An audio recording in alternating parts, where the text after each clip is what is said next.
मोहोपाडा येथे श्री दत्त जयंती उत्सव मोठ्या उत्साहात। श्री गुरुदत्त जन्मोत्सव ग्रामस्थ मंडळ मोहोपाडा व शिवनगर यांच्या वतीने मोहोपाडा बाजारपेठेतील श्री दत्त मंदिरात श्री गुरुदत्त जन्मोत्सवानिमित्त विविध कार्यक्रमांचे आयोजन करण्यात आले आहे।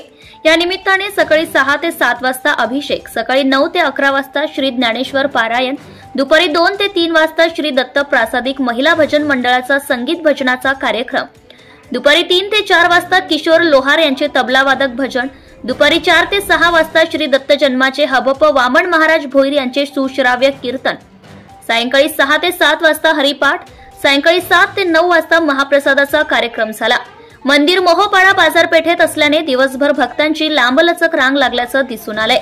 रात्री 9:30 ते 10:30 वाजता श्री दत्तगुरूंची पालखी मिरवणूक मोहोपाडा गावातून पुन्हा श्री दत्त मंदिरात अशी काढण्यात आली। यावेळी मोहोपाडा ग्रामस्थांसह परिसरातील भाविक भक्तांनी दर्शनाचा लाभ घेतला। कार्यक्रम यशस्वी करण्यासाठी मोहोपाडा ग्रामस्थांनी अथक परिश्रम घेतले। महाराष्ट्र न्यूज लाईव्ह साठी रिया खराडे।